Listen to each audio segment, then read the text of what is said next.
सत्य समाचार, तटस्थ समाचार, समाज बदल्ने हाम्रो अभियान। नमस्कार, यो हो टाइम समाचार। म वीरेन्द्र मनसुर गरौ।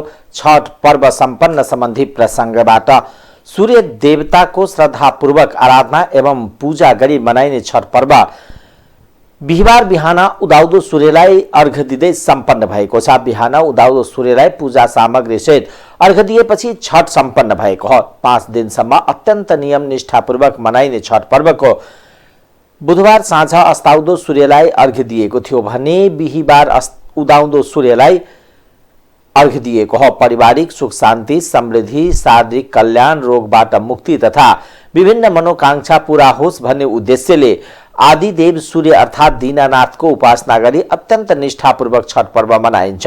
छठ पर्वका अवसरमा पोखरी, नदी, तलाउ र जलाशयमा श्रद्धालु भक्तजनको भिड लाग्दछ। 5 दिनसम्म मनाइने छठ पर्वको पहिलो दिन व्रतालुहरूले माछ मरुवा बारेका थिए भने दोस्रो दिन नुहाएर अरबा अरबाइन भोजन गरेका थिए। तेस्रो दिन खरना, चौथो दिन अस्ताउँदो सूर्य र पाँचौं दिन उदाउँदो सूर्यलाई अर्घ दिइन्छ। उदाउँदो सूर्यलाई अर्घ दिने आजको दिनलाई परना भनिन्छ। अर्घ दिएको छठ पूजाको सामग्री प्रसादको रूपमा ग्रहण गर्ने र वितरण गर्ने मिथिलाञ्चलमा प्रचलन रहेको छ। सत्य अहिंसा प्रतिको मानवको रुचि बढाउने र सबै जीवप्रति सहानुभूति राख्न अभिप्रेरित गर्नु यस पर्वको विशेषता रहेको छ। पहिला मिथिलाञ्चल सहित तराई मधेसका बासिन्दाले मात्र मनाउने छठ पर्व पछिल्लो समय पहाडका बासिन्दाले समेत मनाउन थालेका छन्। प्रदेश 2 का मुख्यमंत्री लालबाबु राउतले जनगणनामा सही तथ्याङ्क लेखाउन प्रदेशवासीसँग अपिल गर्नुभएको छ। मुख्यमन्त्री राउतले अपिल जारी गर्दै जनगणना लिन आउने सुपरिवेक्षक वा गणकहरूलाई सही विवरण टिपाउन आग्रह गर्नुभयो। तथ्याङ्क सङ्कलन गर्न घरमा आउने गणकलाई आत्मीय व्यवहार गर्न पनि उहाँले आग्रह गर्नुभयो। गणकहरूले सोधेका सबै प्रश्नहरू धैर्यतापूर्वक सुनेर सही जवाब दिन प्रदेश सरकार सम्पूर्ण प्रदेशवासी दाजुभाइ दिदी बहिनीहरूलाई हार्दिक अनुरोध गर्दछु, अपिलमा भनिएको छ। यस्तै यस पटकको जनगणनामा रोजगार, बेरोजगार, बैंक तथा वित्तीय संस्थामा पहुँचको अवस्था, सरकारी अनुदान प्राप्त गरे नगरेको वाडा तहसम्म सामुदायिक भवनहरूको अवस्था के कस्तो छ जस्ता मासिना तर नागरिकका लागि अति नै महत्त्वपूर्ण विषयका प्रश्नावली समेटिएकोले धैर्यपूर्वक जवाब दिन अपिल मार्फत मुख्यमन्त्रीले आग्रह गर्नुभएको छ। त्यस्तै सामाजिक बहिष्करणमा परेका समुदायहरू, दलित, जनजाति, अल्पसंख्यक, लोपोन्मुख, महिला, अपंगता भएका व्यक्ति आदिको जनसङ्ख्याको अवस्था के छ भन्ने कुरा जनगणनाले छलङ्ग पार्ने भन्दै मुख्यमन्त्रीले यही तथ्याङ्कलाई आधार बनाएर सम्बन्धित जाति, धार्मिक समुदाय, महिला वा अपाङ्गता भएका व्यक्तिका लागि प्रदेश सरकारले नीति र कार्यक्रम बनाउने बताएका छन्। उहाँले प्रदेशवासीले टिपाएको सही तथ्याङ्कले प्रदेश सरकारलाई योजना बनाउन सजिलो हुने भन्दै सबैसँग सही तथ्याङ्क लेखाउन अपिल मार्फत आग्रह गर्नुभएको छ। बिहिबार पछिल्लो 24 घण्टामा थप 317 जनामा कोरोना भाइरस संक्रमणको पुष्टि भएको छ। 9609 जनाको पीसीआर परीक्षण गर्दा 301 जना र 3044 जनाको एन्टिजेन परीक्षण गर्दा 16 गरी 317 जनामा कोरोना भाइरस संक्रमण देखिएको स्वास्थ्य तथा जनसङ्ख्या मन्त्रालयले जनाएको छ। यस्तै पछिल्लो 24 घण्टामा कोरोना संक्रमणबाट 6 जनाको मृत्यु भएको छ भने 279 जना निको भएका छन्। बिहिबार थपिएसँगै नेपालमा कोरोना संक्रमणको कुल संख्या 9,11,055 पुगेको छ। यो सँगै नेपालमा मृत्यु हुनेको संख्या 11,466 पुगेको छ भने 7,97,059 जना संक्रमण मुक्त भएका छन्। मन्त्रालयका अनुसार हाल देशभर सक्रिय संक्रमितको संख्या 7,535 जना रहेका छन्, जसमध्ये 7,010 जना होम आइसोलेसनमा रहेका छन् भने 525 जना संस्थागत आइसोलेसनमा रहेका छन्। कोरोनाका बिरामी मध्ये 188 जना आइसियु र 54 जना भेन्टिलेटरमा उपचाररत छन्। त्यस्तै 10 वर्ष मुनिका 16 बालबालिकामा कोरोना संक्रमणको पुष्टि भएको छ भने 11 देखि 20 वर्ष उमेर समूहका 26 जना कोरोना संक्रमित थपिएका छन्। सरकारले कोभिड-19 महामारीबाट प्रभावित भएका अति विपन्न परिवारलाई नगद अनुदानका लागि निवेदन दिन आह्वान गरेको छ। अर्थ मन्त्रालयले सूचना निकालेर कोभिड-19बाट प्रभावित भएका अति विपन्न परिवारलाई नगद अनुदानका लागि निवेदन दिन आग्रह गरेको हो। अति विपन्न परिवारले अबको 15 दिनभित्र 10,000 रुपियाँ नगद अनुदानका लागि निवेदन दिनुपर्ने मन्त्रालयले निकालेको सूचनामा उल्लेख छ। विगतमा गर्दै आएको रोजगारी पूर्ण रूपमा गुमाएको र रोजगारीको अर्को अवसर समेत प्राप्त हुन नसकेको बेरोजगार भएका मजदुर तथा कामदारले अनुदानका लागि निवेदन दिन सक्नेछ। त्यस्तै खुल्ला सडक, फुटपाथ वा चौरमा खरपन, नाङ्लो, डोको आदिमा सामान बेच्ने अति विपन्न व्यवसाय, दैनिक दलालदारी मजदुरी गर्ने भरिया, कृषि मजदूर, गोठाला, खेताला, रिक्सा चालक, ठेलागाडा मजदूर तथा सार्वजनिक गाडीका मजदूर र पर्यटक भरियाले पनि निवेदन दिन पाउनेछन्। यसैगरी कोभिड-19 संक्रमणका कारण एक घर परिवारको आय अर्जन गर्ने मुख्य सदस्यको ज्यान गए आर्थिक सङ्कट भोगेका परिवारलाई तथा अभिभावक गुमाएका असहाय नाबालक स्याहार गर्ने परिवारले पनि नगद 10,000 रुपियाँ अनुदानका लागि निवेदन दिन सक्नेछन्। राष्ट्रपति विद्यादेवी भण्डारीले बिहिबारदेखि राष्ट्रिय जनगणना प्रारम्भ भएकोमा त्यसको सफलताको कामना गर्दै यथार्थ विवरण टिप्न र टिपाउन कार्यमा योगदान गर्न जनप्रतिनिधि र सामाजिक संस्था एवं सम्बद्ध सबैमा आह्वान गर्नुभएको छ। राष्ट्रिय जनगणना शुभारम्भ भएको अवसरमा सफलताको शुभकामना व्यक्त गर्दै बिहिबार दिनुभएको सन्देशमा राष्ट्रपतिले राष्ट्रिय जनगणना सही विवरण उपलब्ध गराए आफ्ना छरछिमेक तथा परिचितलाई समेत सही विवरण टिपाउन सबैले सहयोग गर्नुपर्नेमा जोड दिनुभयो। ठूलो परिणाममा स्रोत साधन तथा जनशक्ति प्रयोग हुने र तयारीका लागि समेत समय लाग्ने भएकोले जनगणनालाई महत्त्वपूर्ण राष्ट्रव्यापी कार्यक्रमका रूपमा सफल तुल्याउनु पर्छ सन्देशमा उहाँले भन्नुभएको छ। हरेक 10 वर्षमा सञ्चालन गरिने जनगणनाको 12औं श्रृङ्खला राष्ट्रिय जनगणना 2078 शुभारम्भ भएको अवसरमा सफलताको शुभकामना व्यक्त गर्दछु।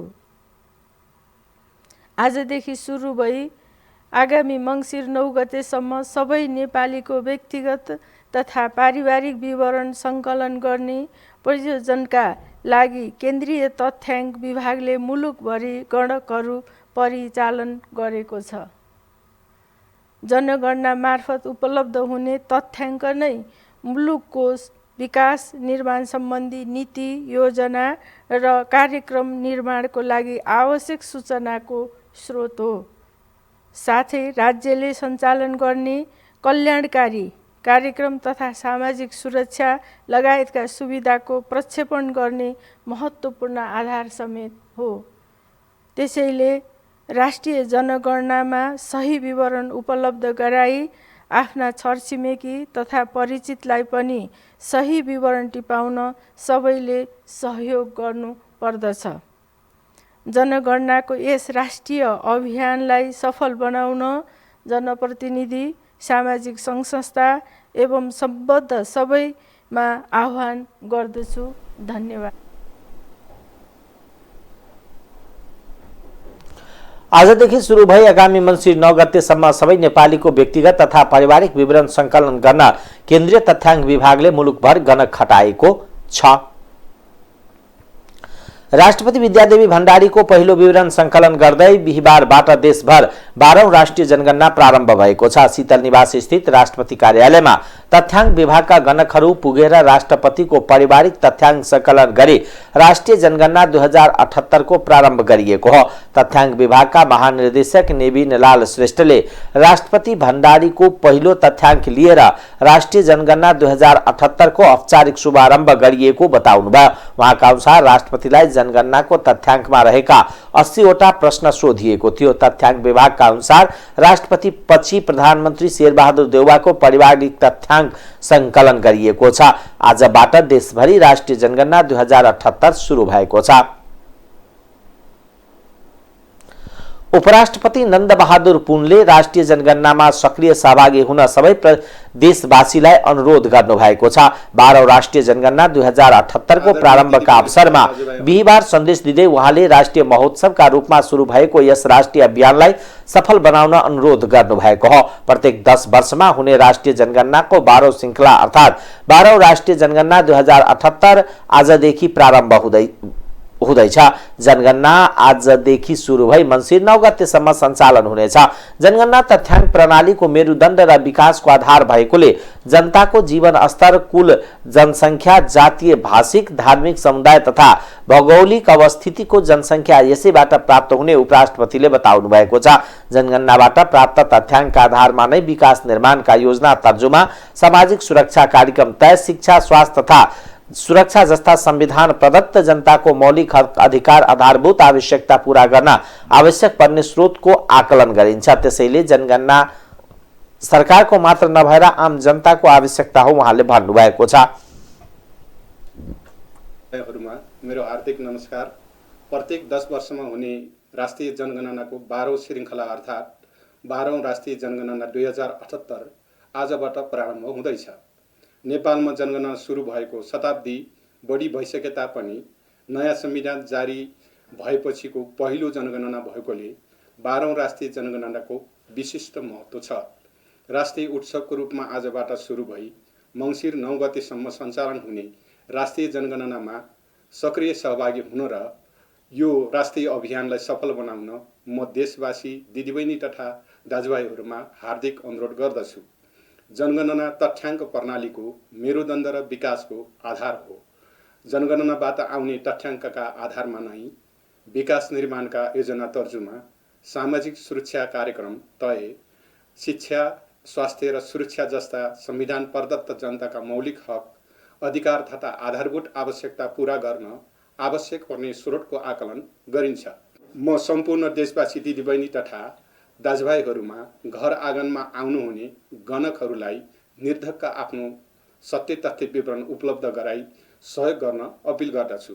साथै राष्ट्रिय जनगणनामा प्रत्येक नेपाली जनताले दिनुहुने व्यक्तिगत विवरणलाई जस्ताको तस्तै उल्लेख गरी यथार्थ विवरण सङ्कलन गर्न सम्पूर्ण गणक मित्रहरूलाई आग्रह गर्दछु। धन्यवाद।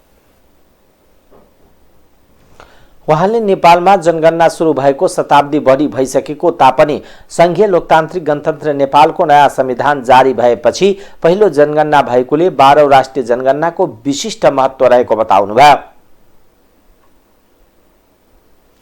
12औं राष्ट्रिय जनगणना प्रारम्भ भएसँगै बिहिबार उपराष्ट्रपति नन्दबहादुर पुनको पारिवारिक तथा व्यक्तिगत विवरण सङ्कलन गरिएको छ। राष्ट्रिय योजना आयोग र केन्द्रीय तथ्याङ्क विभागका पदाधिकारीले बिहिबार लैनचौर स्थित हरित गृह पुगेर उपराष्ट्रपतिको विवरण सङ्कलन गर्नुभएको हो।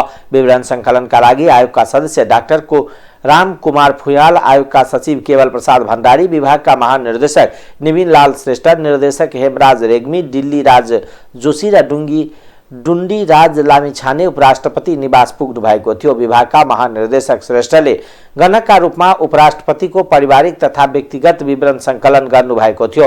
गणकले सोधेको अनुसार आफ्नो पारिवारिक तथा व्यक्तिगत विवरण उपलब्ध गराएपछि राष्ट्रपतिले जनगणना 2078 को सफलताको शुभकामना गर्नुभएको थियो। उहाँले निर्धारित समयभित्र देशको वास्तविक चित्र आउने गरी राष्ट्रिय जनगणना सम्पन्न हुने विश्वास व्यक्त गर्नुभयो। आयोगका सदस्य फुयालले जनगणनामा सहभागिता जनाएर विवरण उपलब्ध गराइदिनु भएकोमा उपराष्ट्रपतिमा आभार प्रकट गर्नुभएको थियो। उहाँले आम जनतामा राष्ट्रिय जनगणनाको सकारात्मक सन्देश प्रवाह गर्न राष्ट्रपति, उपराष्ट्रपति र प्रधानमन्त्रीबाट जनगणना सुरु गरिएको बताउनु भएको हो। सो अवसरमा आयोगका सचिव भण्डारीले जनगणनाको महत्त्वबारे प्रकाश पार्नु भएको थियो। महानिर्देशक सहितको टोलीले गणकको रूपमा राष्ट्रपति, उपराष्ट्रपति र प्रधानमन्त्रीको तथ्याङ्क सङ्कलन गरेको विभागले जनाएको छ। मेरो गणना मेरो सहभागिता नाराका साथ बिहिबारदेखि राष्ट्रिय जनगणना 2078 प्रारम्भ भएको छ। जनगणना बिहिबारदेखि आगामी मङ्सिर 9 गतेसम्म हुनेछ। प्रधानमन्त्री शेरबहादुर देउवाले बिहिबारदेखि सुरु भएको राष्ट्रिय जनगणना 2078 को गणकहरूलाई सही विवरण उपलब्ध गराए राष्ट्रको नीति निर्माणका लागि अपरिहार्य सूचना सङ्कलन गर्ने कार्यमा महत्त्वपूर्ण भूमिका निर्वाह गर्न सम्पूर्ण देशवासीलाई आग्रह गर्नुभएको छ। राष्ट्रिय जनगणनाका अवसरमा उहाँले देशवासीका नाममा सन्देश जारी गर्दै जनगणनाले व्यक्तिगत गणना मात्र नगरी देश विकासको समग्र मार्गचित्र तय गर्ने उल्लेख गर्नुभएको छ।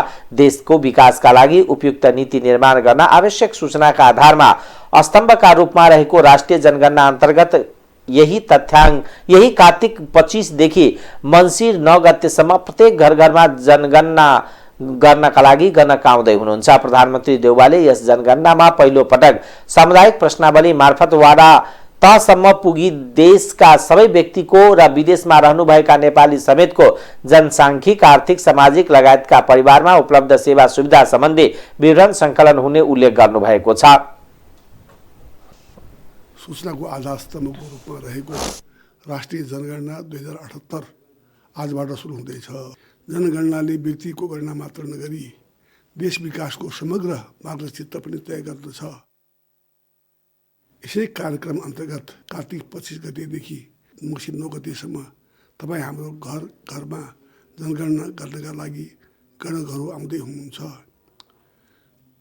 तपाईँहरूले सही विवरण उपलब्ध गराएर राष्ट्रको नीति निर्माणका लागि अपरिहार्य सूचना सङ्कलन गर्ने काममा महत्त्वपूर्ण भूमिका निर्वाह गर्नुहुनेछ भन्ने मैले विश्वास लिएको छु।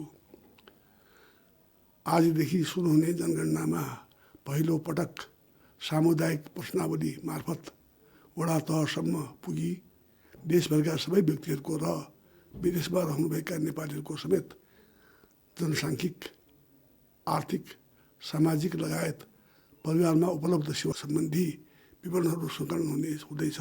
यसबाट प्राप्त हुने तथ्याङ्कहरू केन्द्रदेखि स्थानीय तहसम्मको नीति, योजना तथा कार्यक्रम तर्जुमा गर्न उपयोगी हुनेछन्।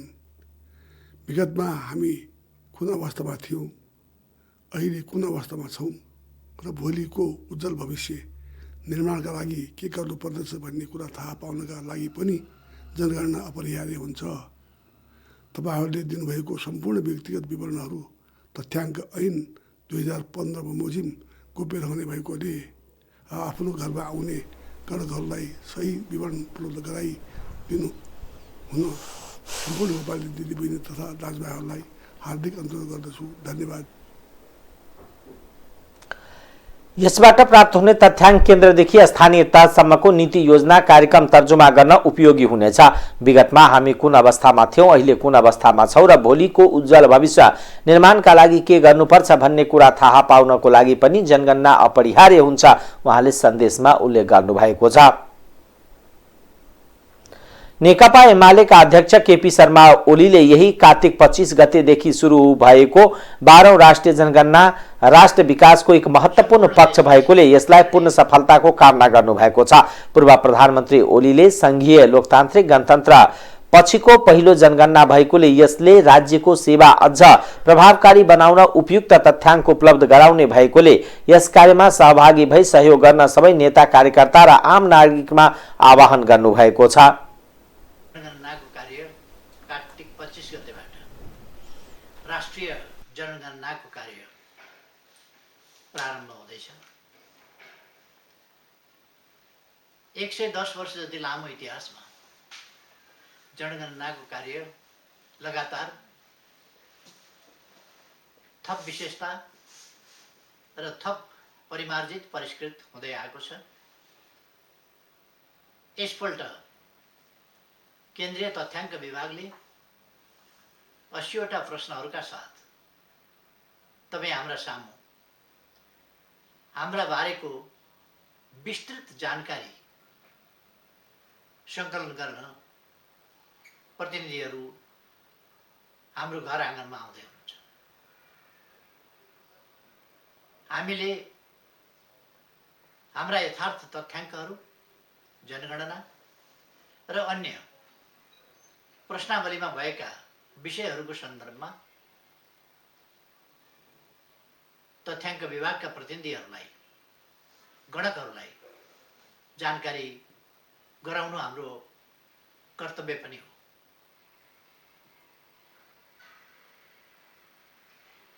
यस जानकारीले हाम्रो समाज कहाँनेरि छ, हाम्रो विकासको स्तर कहाँ पुगेको छ र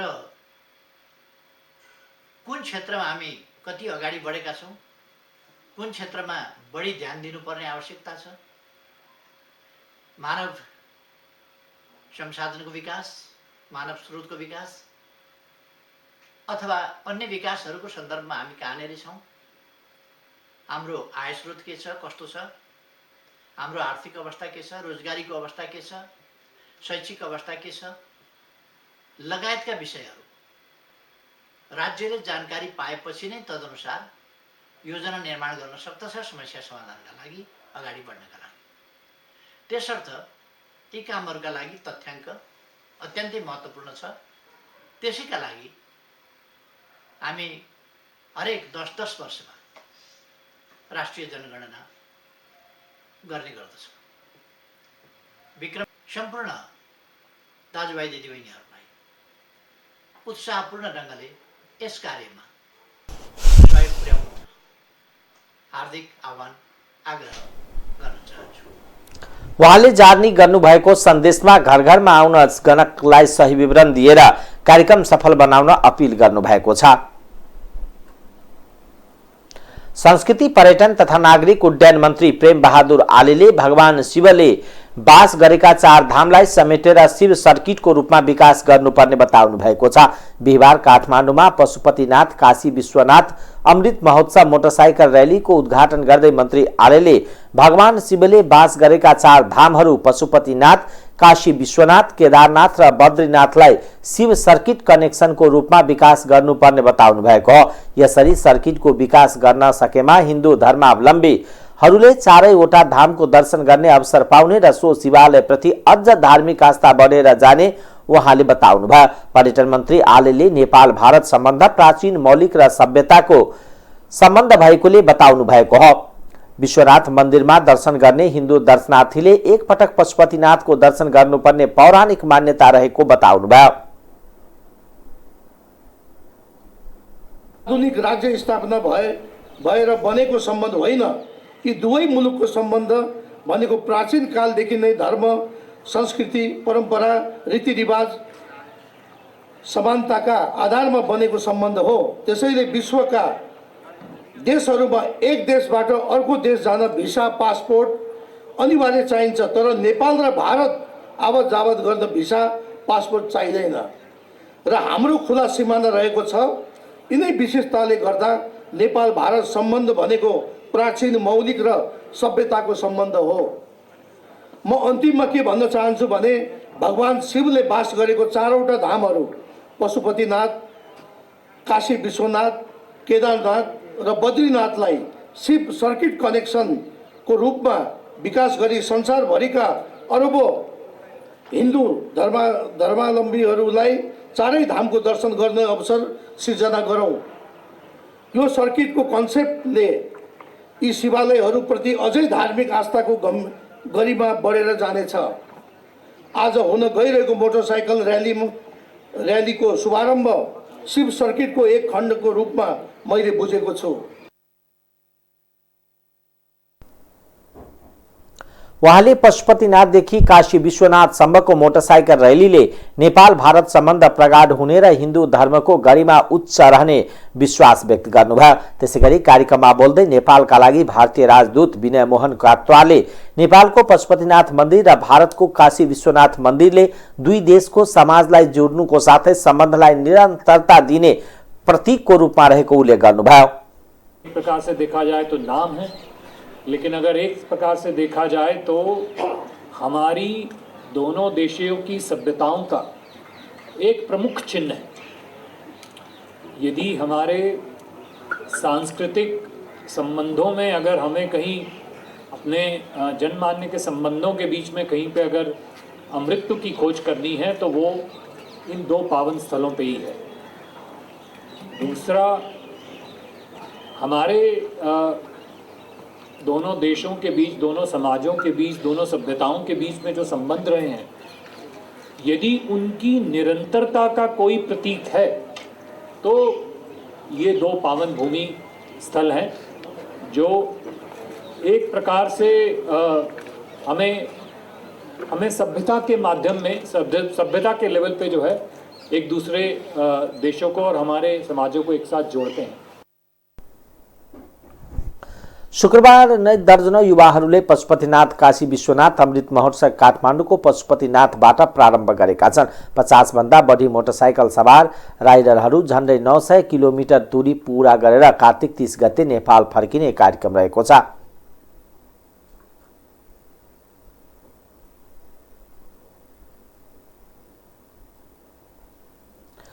नेकपा एमालेका शीर्ष नेताहरूले महाधिवेशन स्थलको अवलोकन भ्रमण गरेका छन्।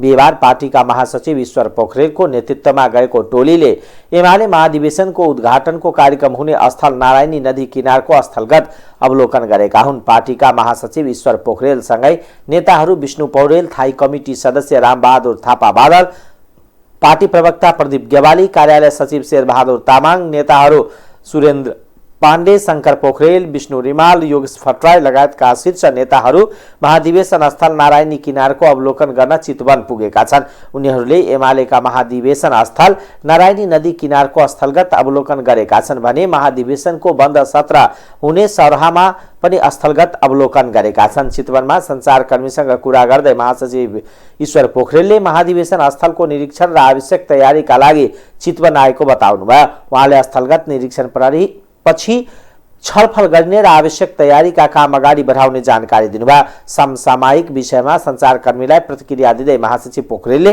वर्तमान सरकारले राम्रो काम गर्ने कुनै संकेत नभएको टिप्पणी गर्नुभयो। सरकारबाट कुनै अपेक्षा नभएकोले अब राम्रो काम नहुँदा अचम्म नलागेको उहाँको भनाइ छ। महासचिव पोखरेलले यो सरकार जुन धरातलमा बनेको छ यसले कुनै काम गर्ला भन्ने आशै छैन, त्यसैले राम्रो काम नगर्दा पनि अचम्म लाग्दैन। हामी महाधिवेशनका लागि चुनिएका स्थल अवलोकन र तयारीका लागि आएको बताउनुभयो। भन्ने आशा गर्नेहरूलाई चाहिँ अचम्म भएको हुनसक्छ, हामीलाई अचम्म लागेको छैन। किनभने यो जस्तो पृष्ठभूमिमा बन्यो, जुन तरिकाले बन्यो, जस्ता शक्तिहरू मिलेर बन्यो, जे हुनु थियो त्यही भइरहेको छ। मुद्दे त कार्यान्वयन आधारभूत रूपमा भइसकेको छ, त्यसमा कुनै समस्या छैन। होइन, त्यस्तो पनि लागेको छैन। त्यो साथीहरू जुन 10 बुँदे समझदारीको बारेमा आधारभूत रूपमा त्यो कार्यान्वयन भइसकेको छ। अब कहीँ त्यस्तो समस्या छन् भने स्थानीय तहको पार्टी नेतृत्वलाई, पार्टी कमिटीले त्यसलाई व्यवस्थित केही तयारी छ त्यो हेर्न गर्नको लागि गर्नुपर्ने अन्तिम कुराहरू के छन् ती कुरा गर्नको लागि हामी महासचिव पोखरेलले पार्टीभित्र 10 बुँदे सहमति आधारभूत रूपमा कार्यान्वयन भइसकेको र केही ठाउँमा विवाद भए स्थानीय स्तरबाट टुङ्गो लगाउने बताउनुभयो। उहाँले पार्टीको महाधिवेशन तयारीका कामहरू धमाधम अघि बढेको पनि जानकारी दिनुभयो।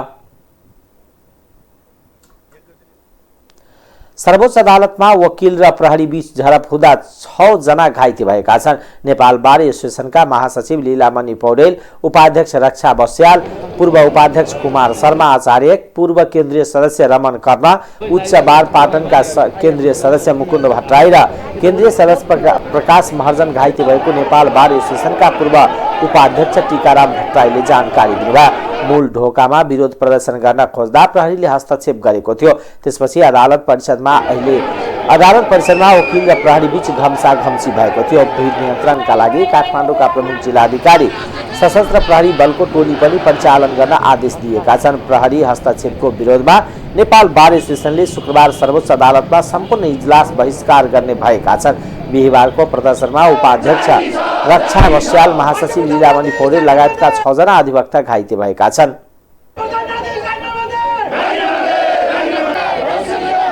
मात्र पुग्ने अवस्था छैन। उसले आज राजीनामा भोलिका दिनबाट उसको सम्पत्ति जफत गर्ने काममा हामी सबै लाग्नेछौँ।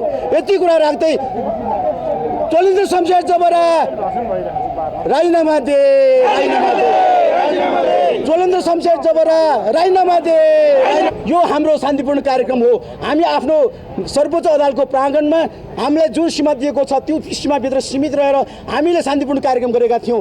माइक राखेर कार्यक्रम गर्न खोज्दाखेरि उसले कहाँको मान्छे ल्याएर कार्यक्रम गर्नु हुने, अनि हामी कानुन व्यवसायले बारले आफ्नै प्राङ्गणभित्र कार्यक्रम गर्दाखेरि रोक्न आउने, पुलिस लगाउने। त्यसबाट के देखियो त न्यायपालिकालाई प्रहरी प्रशासनबाट डोमिनेट गरेर करप्सनलाई बढाउने काम गरिराखेको छ भने मैले अस्ति भनेको थिएँ बिचौलियाहरूको नाइके किन भने मैले बिचौलियाहरूको नाइके भनेको यो त न्यायपालिकाभित्र विसङ्गति, विकृति, बिचौलिया व्याप्त छ, भ्रष्टाचार व्याप्त छ भने हरिकृष्ण कार्कीको प्रतिनिधिले भनेका छ, हामीले भनेका छौँ।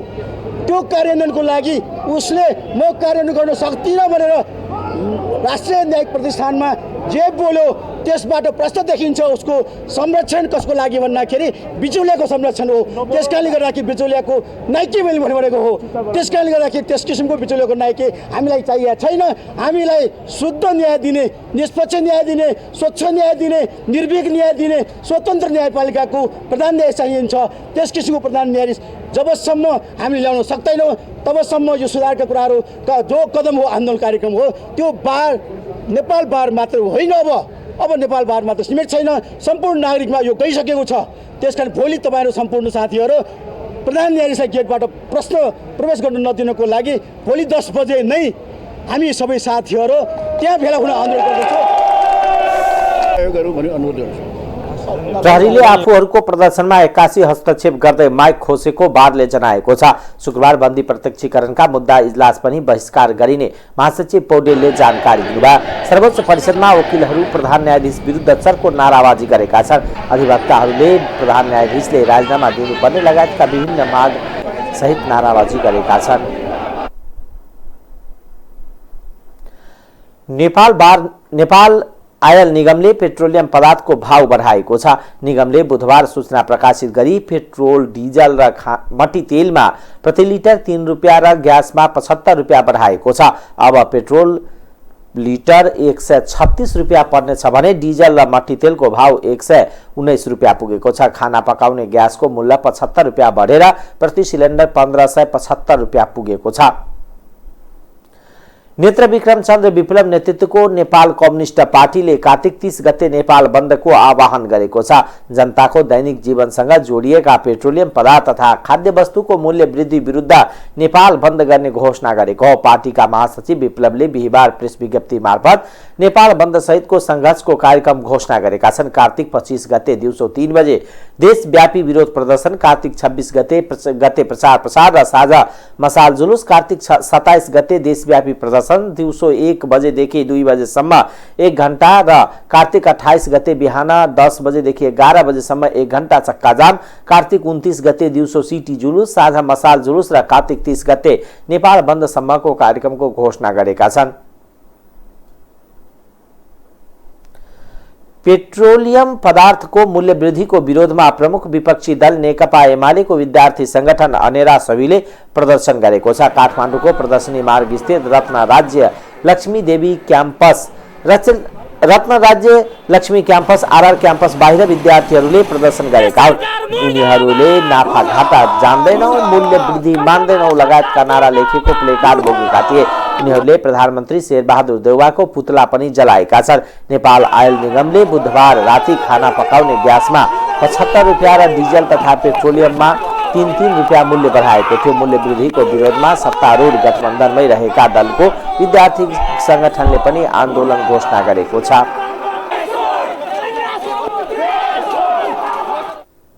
अब आर्थिक समाचार।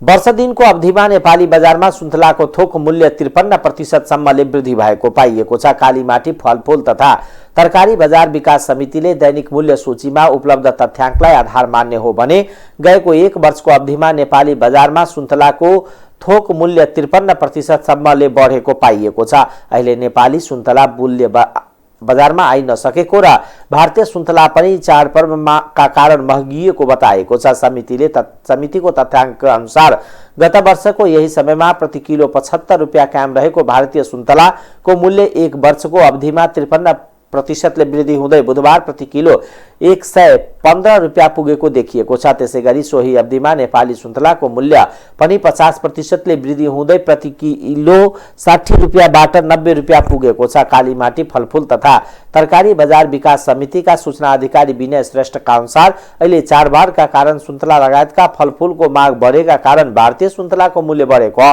नेपाली सुन्तला भने फाट्टाफुट्ट मात्र बजारमा आउने सुरु भएकोले मूल्य कम हुने केही समय लाग्ने उहाँले बताउनुभयो। अब मङ्सिर अन्तिम सातादेखि नेपाली सुन्तला प्रशस्त मात्रामा बजारमा आएपछि मात्र मूल्य घट्ने उहाँको भनाइ छ। राष्ट्रिय सुन्तला जात बाली विकास कार्यक्रमको तथ्याङ्क अनुसार नेपालमा वार्षिक 1,77,000 मेट्रिक टन सुन्तला, 39,580 मेट्रिक टन कागती र 43,000 मेट्रिक टन जुनार उत्पादन हुने गर्छ। नेपालमा करिब 65 जिल्लामा सुन्तलाको जातका फलफुल उत्पादन हुने भए पनि व्यावसायिक रूपमा 44 जिल्लामा मात्र उत्पादन हुने गर्छ।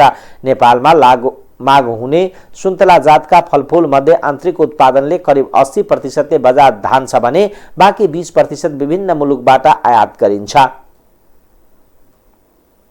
अब अन्तर्राष्ट्रिय समाचार।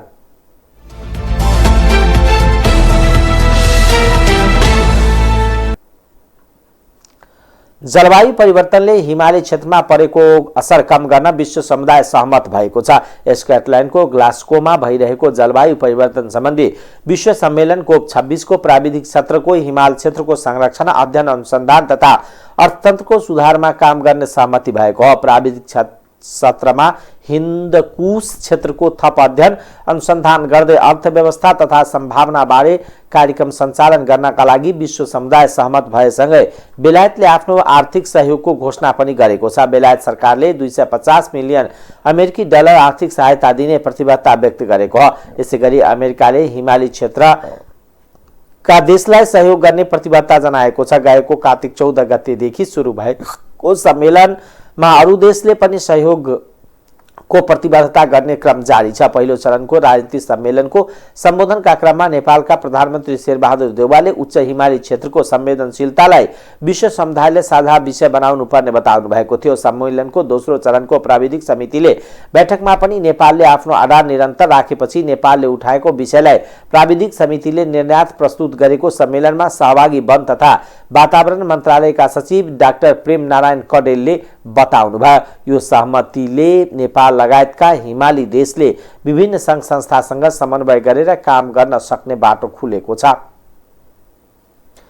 अफगानिस्तानको संकटबारे छलफल गर्न भारतको दिल्लीमा बसेको 8 देशका राष्ट्रिय सुरक्षा सल्लाहकारको बैठकले दिल्ली घोषणापत्र जारी गरेको छ। रूस, इरान र भारत सहितका देशले अफगानिस्तानमा समावेशी सरकार गठन हुनुपर्नेमा जोड दिएका छन्। साथै महिला, बालबालिका र अल्पसंख्यकको आधारभूत अधिकार सुनिश्चित हुनुपर्ने माग गरेका छन्। बैठकमा आतंकवाद, कट्टरपन्थी र लागू औषध ओसार-पुसारबाट उत्पन्न हुन सक्ने खतरा र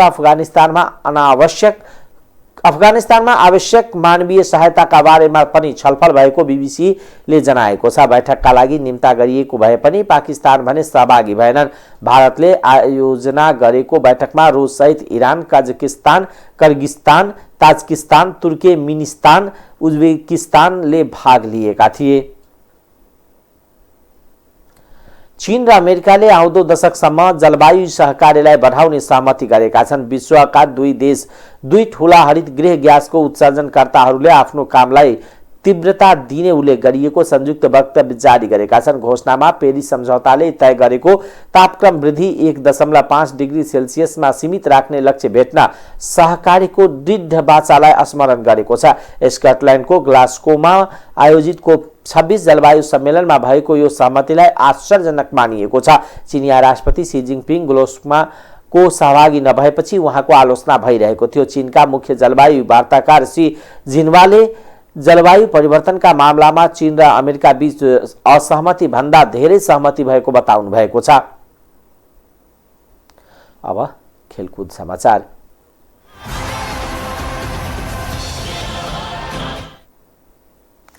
अर्को वर्ष चीनमा हुने 19औं एसियन गेमको अभ्यास थालनीको वातावरण मिलाइदिन विभिन्न संघ संस्थाले युवा तथा खेलकुद मन्त्री महेश्वर जंग घतराजलाई आग्रह गरेका छन्। नेपाल ओलम्पिक कमिटीले आयोजना गरेको कार्यक्रममा सहभागिता जनाउने देशले एसियन गेम्सका लागि तयार थालिसकेको पनि